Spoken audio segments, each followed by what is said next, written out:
온 성도의 마음을 모으고 모아 온정성으로 찬양을 준비하여 온 교회를 대표해서 이렇게 하나님께 찬양의 영광 올려드리게 하심을 감사합니다. 이 귀한 사명 감당한 우리 사론 찬양대 주의자님, 반주자님, 대장님을 비롯한 모든 대원 한 영혼 한 영혼을 하나님께서 기쁘시게 연락하시고 성탄의 은혜가 충만하도록 은혜의 기름을 부어 주시옵소서. 오늘의 원신을 생명책에 기록하여 주시고 늘 기뻐하여 주옵소서. 예배를 위해서 이른 아침부터 차량 운행으로 안내로 또 성찬 준비로 여러 가지를 애쓰고 수고한 그 손길마다도 하나님께서 물붓듯 보시 은혜로 충만하게 하여 주시옵소서.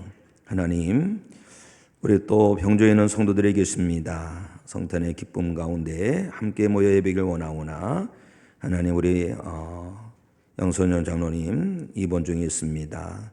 하나님 치료하여 주시고 속히 건강 회복하셔서 함께 하나님 예배하는 은혜를 허락하여 주시옵소서.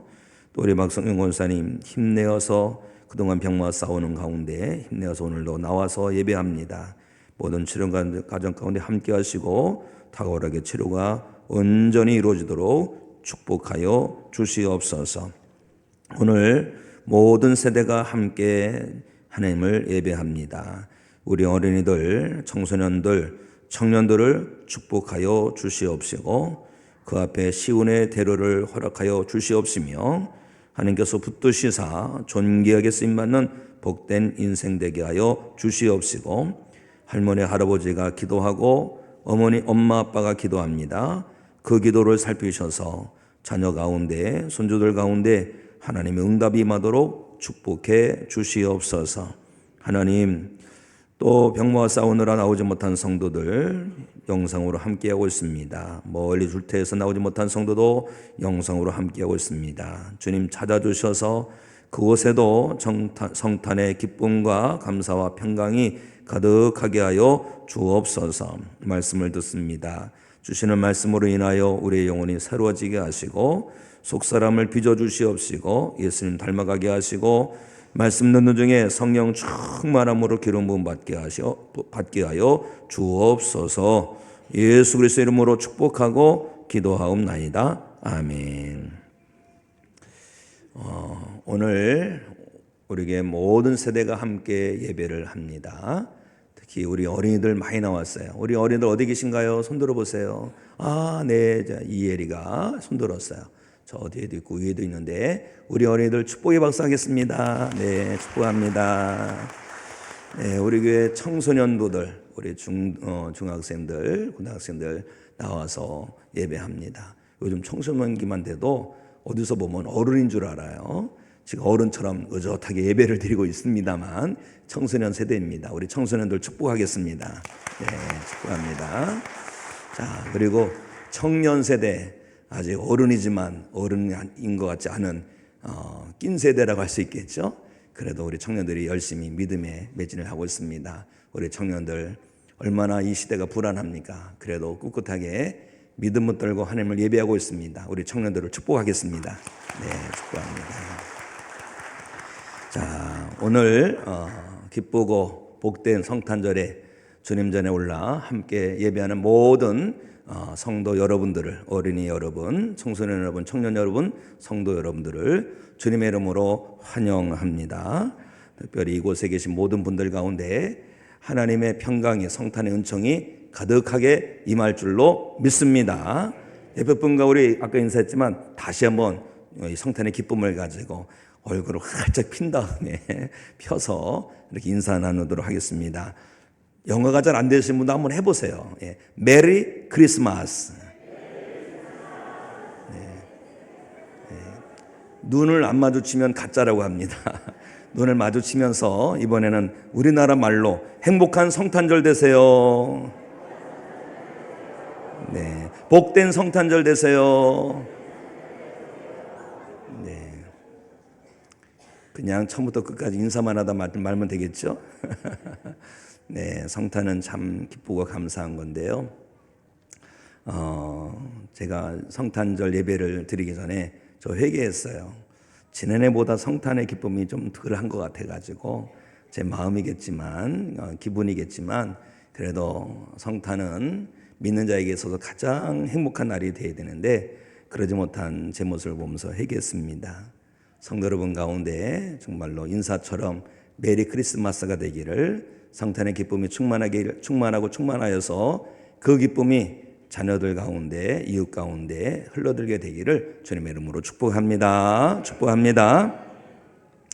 성탄절이 기쁘고 감사한 날이지만 이 성탄절에 꼭 알아야 될 일이 있습니다. 알아야 될 진리가 있습니다. 무엇이냐?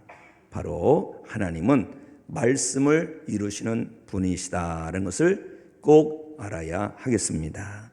자, 오늘 본문 말씀에서 우리 22절 말씀 우리 함께 읽도록 합니다. 시작. 이 모든 일이 된 것은 주께서 선지자로 하신 말씀을 이루려 하심이니 이르시되. 자, 주께서 선지자로 하신 말씀을 이루려 하심이니, 예수님께서 탄생하신 것, 2000년 전 베들레헴에서 탄생하신 것, 동정녀를 통해서 탄생하신 것, 구원자로 탄생하신 것, 이것은요 그냥 우연히 된 일이 아닙니다. 어쩌다 된 일도 아니에요. 급박하게 어떤 일이 이루어진 일이 아닙니다. 이미 하나님께서, 예수님께서 탄생하시기 오래 전부터 미리미리 말씀해 주신 일이에요. 그리고 그 말씀이 이루어진 것이 바로 성탄입니다. 예수님께서 탄생하신 거예요. 저는 설교하는 중간에 성경을 찾아보도록 하지 않고 제가 주로 말씀을 드리고 영상을 보여드리는데, 오늘 한번 찾아보실까요? 미가서 5장 2절 한번 찾아보세요. 미가서 5장 2절. 미가서가 어디 붙었나? 빨간 쪽에서 찾으면 집에 갈 동안에 못 찾습니다. 검은 부분에 찾으시 바랍니다. 또 힌트를 드릴까요? 1294페이지 있어요. 1294페이지. 찬송가 쪽에 찾으면 안 됩니다. 검은 쪽이 구약 성경입니다. 미가서 5장 2절 말씀. 부지런히 찾아오시기 바랍니다. 성경은 액세서리가 아니죠. 늘 우리 인생의 지침이 되기 때문에 찾아봐야 됩니다. 다 찾으셨으면 아멘. 자, 우리 미가서 5장 2절 말씀 다 함께 읽습니다. 시작. 베들레헴 에브라다야, 너는 유다 족속 중에 작을지라도 이스라엘을 다스릴 자가 내게서 내게로 나올 것이라. 그의 근본은 상고의 영원에 있느니라. 아멘. 자, 어디서 태어난다 그랬어요? 베들레헴. 에브라다는 옛날 그렇게 베들레헴을 그렇게 부르는 그러한 다른 별칭입니다. 베들레헴에서 예수님께서 태어난다고 미가서 선자가 이미 말씀을 전했어요. 예수님은 나사렛에서 성장하셨습니다. 그래서 우리가 말할 때 예수님을 나사렛 예수라고 부릅니다. 별일이 없다면 예수님은 나사렛에서 태어나셨을 거예요. 그런데 바로 고향에 가서 호적을 하라는 그러한 명령에 의해서 베들레헴까지 간 거예요. 그때 예수님께서 베들레헴에서 탄생하셨는데 보니까 미가 선지자를 통해서 주신 하나님의 말씀을 이루시기 위해서 하나님께서 요셉과 마리아의 발걸음을 베들레헴으로 인도하신 거예요. 이런 말씀을 보면, 야, 하나님은 참 오묘하시구나. 만약에 예수님께서 나사렛에서 태어나셨다면 성경 말씀과 다르죠. 그런데 하나님께서 역사를 주관하셔서 요셉과 마리아를 베들레헴으로 가게 하셨고, 거기서 때가 돼서 예수님을 출산하게 된 거예요. 그래서 예수님은 말씀대로 베들레헴에서 탄생하신 겁니다. 우리가 딱 이것만 봐도 하나님은 말씀하시고 나는 몰라. 어른들이 그럴 경우 많죠. 말해놓고 아니면 말고. 그런 분이 아니십니다. 말씀을 하시면 반드시 이루시는 분이 하나님이십니다. 예수님께서 이 땅에 탄생하신 것도 하나님의 다 계획이에요. 하나님께서 다 미리 짜놓으신 세상의 모든 플랜입니다. 그리고 그 하나님의 계획을 따라서 또 말씀하신 것을 따라서 예수님께서 탄생하신 거예요. 그러면 예수님께서 어려운 말로 동정녀라고 하는데 처녀의 몸을 통해서 탄생하신 것 어디에 기록됐을까요? 정말 중요한 말씀이니까 한번 다시 찾아보겠습니다. 이사야 7장 14절. 이사야 7장 14절. 이사야도 빨간 쪽에서 찾으시면 안 되죠. 검정 쪽에 있습니다. 구약성경 976페이지입니다. 976페이지 이사야 7장 14절 말씀 우리 함께 읽습니다. 다 찾으셨으면 아멘. 네, 이사야 7장 14절 말씀 읽습니다. 시작. 그러므로 주께서 친히 징조를 너희에게 주실 것이라. 보라, 처녀가 잉태하여 아들을 낳을 것이요 그의 이름을 임마누엘이라 하리라. 할렐루야. 하나님은 말씀하시고 그 말씀을 이루시는 분이심을 알아야 하는 것입니다. 성탄절은 우연이 아닙니다. 어쩌다가 아닙니다. 하나님께서 말씀하시고 그 말씀을 이루신 그런 역사적 사건이에요. 하나님은 살아계시고 이 세상을 통치하시는 다스리시는 분이시라는 것을 우리가 이 성탄절에 깨달아야 하는 것입니다. 그래서 우리가 살아갈 때에 우리가 살아가는 모든 것 하나님께서 주관하시는 거예요. 그래서 우리는 하나님께 기도합니다. 하나님, 우리를 긍휼히 여겨 주시옵소서. 또 기도할 때 하나님의 뜻에 우리는 굴복할 수가 있는 것이지요. 또 하나님께서는 예수님을 구원자로 이 땅에 보내셨어요. 이것 또한 말씀해 놓으셨어요. 신명기 18장 15절에는요 이런 말씀이 있습니다. 네 하나님 여호와께서 너희 가운데 내 형제 중에서 너를 위하여 나와 같은 선지자 하나를 일으키리니 너희는 그의 말을 들을지니라. 선지자, 모세 같은 선지자, 구원자를 일으키신다는 거예요. 그분이 바로 누구냐? 예수님이십니다. 우리는 모든 것이 다 하나님의 계획 안에 있다는 것을 반드시 알아야 하겠습니다. 예수님의 탄생은 바로 어떤 계획입니까? 하나님의 구원의 계획인 것입니다. 그러므로 우리는 하나님께서는 말씀하시고 그 말씀을 이루시는 분인 것을 다시 깨달아야 하는 것이지요. 그리고 우리는 이 성탄절에 예수님께서 말씀대로 이 세상에 오셨지만 또 예수님은 이 땅에 오셔서 십자가에서 죽으시고 부활하심으로 말미암아 구원의 역사를 이루시고 마귀 역사를 물리치셨습니다. 그리고 승천하셨어요. 그리고서 다시 오신다고 하셨습니다. 다시 오신다는 말씀, 이 말씀도 이루어질 것이야 라는 믿음을 가지고 주님께서 오실 것을 준비하는 성탄절이 되어야 하는 것입니다. 말씀을 보니까 예수님께서 그러셨어요. 내가 심판하리라. 마태복음 19장 28절에 보니까 너희도 12보좌에 앉아 이스라엘 12지파를 심판하리라. 제자들과 함께 심판한다는 거예요.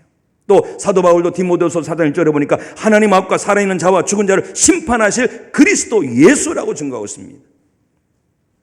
하나님은 말씀을 이루신 분이라 그랬죠. 말씀대로 예수님께서 이 땅에 탄생하셨어요. 마찬가지로 예수님께서 이 세상에 다시 오실 것입니다. 그 말씀 아직 이루어지지 않았습니다. 그러나 그 말씀이 이루어지는 그날은 성탄절이 아니에요. 그날은 심판의 날입니다.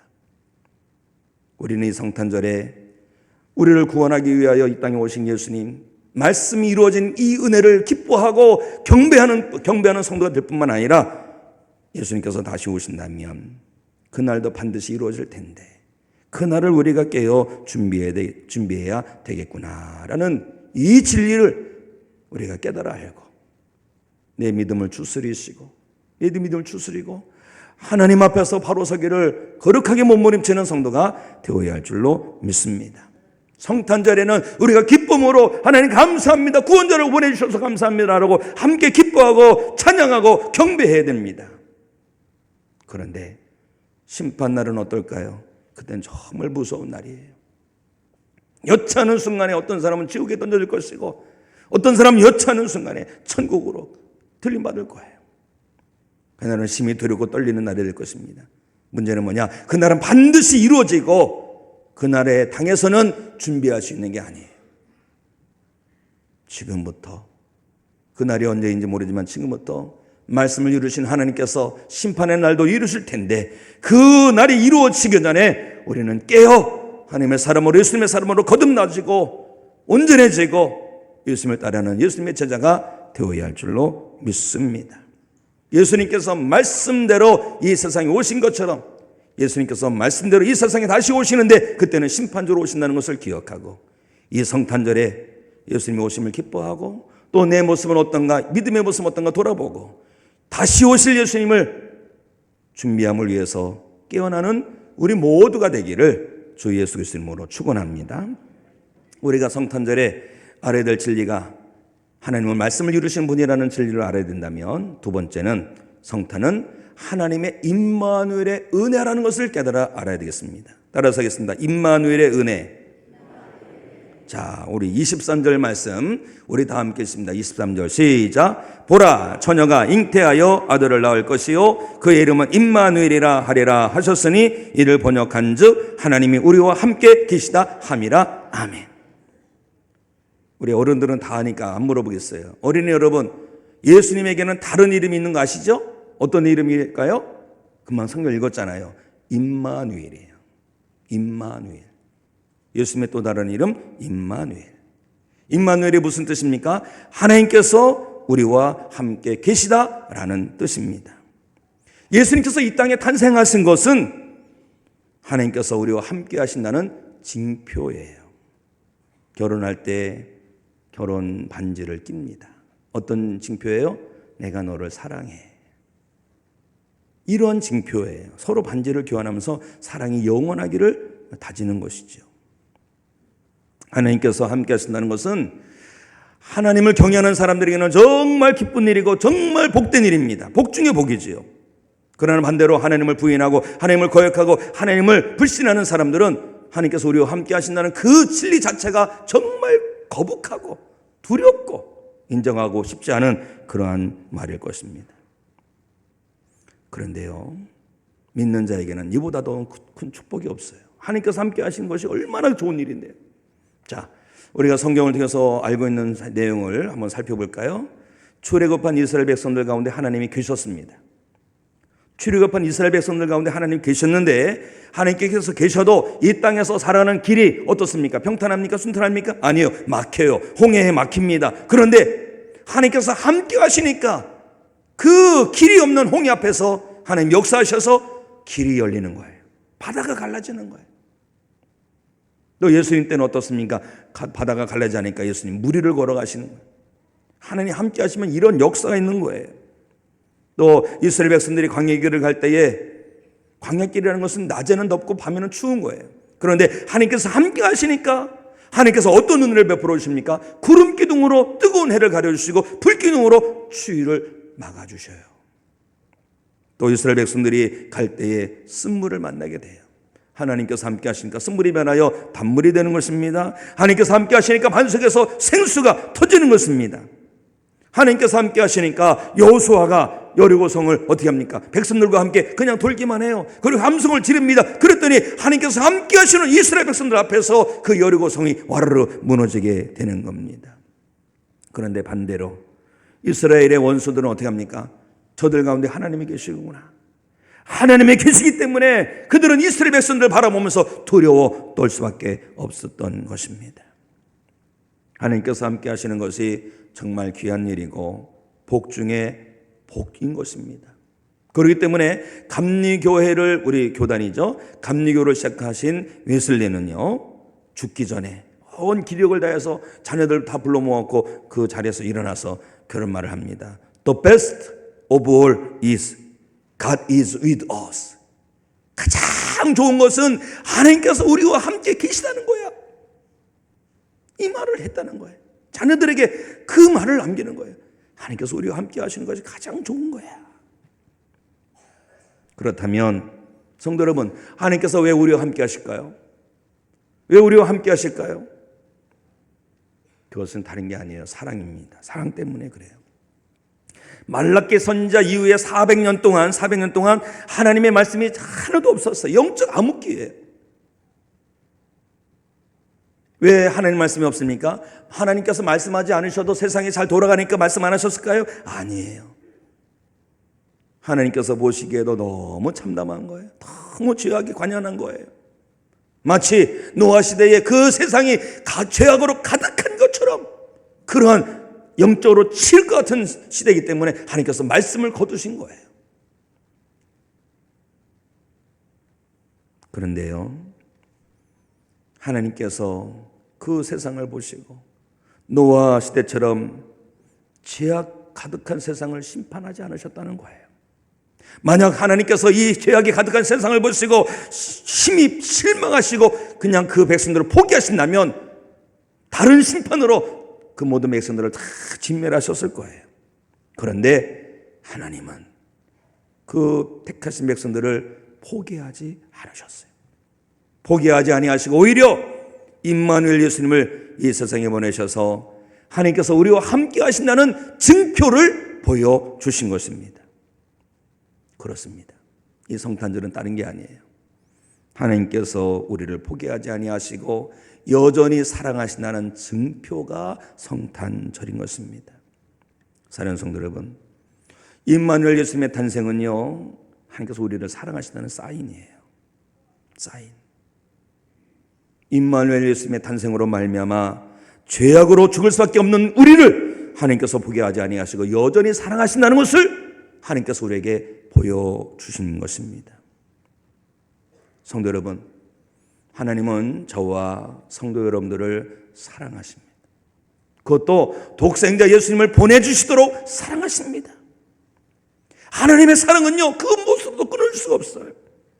사망이나 생명이나 천사들이나 권세자들이나 현재일이나 장래일이나 능력이나 높음이나 기쁨이나 우리 주 그리스도 예수 안에 있는 하나님의 사랑에서 그 어떤 것도 끊을 수가 없는 것입니다. 하나님의 사랑은 확고하고 확고합니다. 우리가 이것을 안다면 다른 것에 연연하면 안 되는 거예요. 하나님의 사랑이 우리에게 있는데 우리가 다른 것 때문에 희비가 갈리면 안 되는 것입니다. 우리는 아들까지 내어주시도록 사랑해 주시는 하나님의 사랑을 붙들고 이 세상 사는 동안에 하나님의 사랑으로 다시 깨어나서 하나님을 사랑하고 하나님의 사랑 가지고 이웃을 사랑할 수 있는 믿음의 성도가 되어야 할 줄로 믿습니다. 우리는 사랑받은 자입니다. 성탄은 단순한 것이 아니라 하나님의 사랑이에요. 예수님께서 이 땅에 오셔서 하나님께서 우리를 사랑하신다는 것 보여주셨으니 이제는 우리는 하나님의 사랑 의심하지 말고 하나님의 사랑 꼭 붙들고 하나님의 사랑과 이웃을 사랑하는 우리 모두가 되기를 주님의 이름으로 축원합니다. 아울러 저는요, 이 임마누엘 예수님께서 이 세상에 탄생하셨다는 소식을 많은 사람들에게 전하면 정말 좋겠습니다. 예수님의 사랑은요, 하나님의 사랑은요, 우리만 누리면 되는 게 아니에요. 예수님 안에 있는 하나님의 사랑은요, 다른 사람과 나누어도 절대 부족함이 없는 넘치는 사랑이에요. 그러므로 우리는 전해서 여러분, 하나님께서 우리를 사랑하십니다. 우리를 사랑하신다는 증표가 예수님께서 이 땅에 오신 것입니다. 그 소식을 전하면서 당신도 예수님 믿음으로 말미암아 하나님의 사랑 안에 거하라고 전하는 성도가 되기를 원합니다. 우리는 식사를 하러 이곳저곳을 다니죠. 음식점에. 그런데 정말 맛있는 음식을 먹으면 사랑하는 사람이 떠오릅니다. 배우자가 떠오르기도 하고 연로하신 부모님이 떠오르기도 하고 우리 자녀들, 친구들이 떠오르기도 합니다. 그래서 기회가 될 때마다 다시 가서 그 음식을 맛보지요. 그런데 그러지 못한다 할지라도 어떻게 합니까? 거기 가봐. 거기 정말 맛있어. 거기 맛집이야. 보기에는 허름해도 말이지 정말 좋아. 그렇게 알려주는 거죠. 저도 사실 성도 여러분에게 한번 맛집을 소개하려면 한 곳 할 만한 데가 있어요. 여러분 닭갈비 좋아하시나요? 닭갈비 참 맛있습니다. 그런데요, 닭갈비 하면 춘천이 생각나죠? 춘천에 가면 닭갈비집이 많아도 너무 많아요. 그런데요, 저는 홍천에서 목회를 시작했는데 홍천 사람들은 그럽니다. 닭갈비는 원조가 홍천이야. 홍천에서부터 시작했는데 그것이 춘천으로 옮겨갔다고 하면서 홍천 사람들은 닭갈비에 대한 자부심을 갖고 있어요. 그런데요, 제가 소개하고 싶은 데는요, 춘천 닭갈비도 홍천 닭갈비도 아니라 원주 닭갈비예요. 원주에서도요, 이 이름을 얘기해도 되나요? 우연 닭갈비라고. 우연하게 가면 돼요. 우연 닭갈비인데 보면요, 허름해요. 30명도 채 들어가지 못해요. 좁아요. 그런데 맛있어요. 한번 가보세요. 저 힘들 때 그 우연 닭갈비가 생각나요. 왜 전하겠어요? 맛있으니까. 한번 가보라고, 좋은 데니까. 누군가에게 음식점을 소개하는 것도 참 좋은 일이지만 우리가 믿는 사람이라면, 우리가 예수님으로 말미암아 구원받은 사람이 맞다면 우리에게는요 거룩한 사명이 있어요. 예수님께서 탄생하셨다는 것, 그 예수님은 임마누엘 예수님이라는 것, 이 예수님께서 탄생하심으로 말미암아 하나님께서 우리와 함께 하신다는 것, 하나님께서 우리를 너무 사랑하시기 때문에 예수님께서 이 땅에 탄생하셨다는 것, 이것을 전하는 성도가 되어야 할 줄로 믿습니다. 그래서 성도 여러분이 가는 곳마다 예수님께서 탄생하셨다는 귀한 소식이 성도 여러분의 삶의 증명에 가득하게 되기를 우리 주님의 이름으로 축원합니다. 아울러 예수님께서 우리와 함께 하신다는 것은, 예수님께서 이 땅에 오신 것은 하나님께서 우리와 함께 계시다는 걸 알죠? 우리 눈에 보이지 않지만 공기가 있는 것처럼 우리 눈에 보이지 않지만 하나님께서 우리와 함께 계십니다. 하나님 보고 계시는 거예요. 하나님께서 우리와 지금 함께 하고 계시면서 예배를 흠행하시는 거예요. 그렇다면 우리는 어떤 자세를 가지고 살아가야 될까요? 두 가지예요. 지극히 거룩하신 하나님 앞에서 우리가 정말 두려운 마음을 가지고 살아가야 되는 거예요. 또 한 가지 있어요. 하나님께서 나같이 미천한 죄인된 우리를 떠나지 아니하시고 함께 하시는 얼마나 기쁘고 감사해요. 그래서 기쁨이 충만해야 되는 거예요. 사도 바울은 빌립보 교회 성도들에게 이런 말씀을 전합니다. 형제들아, 무엇이든지 참되며 무엇이든지 경건하며 무엇이든지 옳으며 무엇이든지 정결하며 무엇이든지 사랑받을 만하며 무엇이든지 칭찬받을 만하며 무슨 덕이 있든지 무슨 기림이 있든지 이것들을 생각하라. 왜 이런 말씀을 전했을까요? 하나님 우리와 함께 계시니까, 하나님 우리와 함께 하시니까. 이걸 잊지 마세요. 마귀는 우리를 충동질하죠. 하나님이 어디 계셔? 하나님 저 높은 보좌에 계신 거야. 하나님 우리와 함께 지금 거룩하셔서 우리와 함께 하지 않으셔? 라고 우리를 미혹할 것입니다. 속지 마세요. 속지 마세요. 하나님은 우리와 함께 하십니다. 지금 우리와 함께 하십니다. 하나님 앞에서 두려고 떨림으로 예배하고 하나님 앞에서 정말 그 하나님으로 말미암아 기뻐하는 가운데 하나님을 섬기고 예수님을 믿고 진리 말씀 붙들고 살아가는 믿음의 성도만 되시기를 우리 주 예수 그리스도 이름으로 축원합니다. 네, 자리에서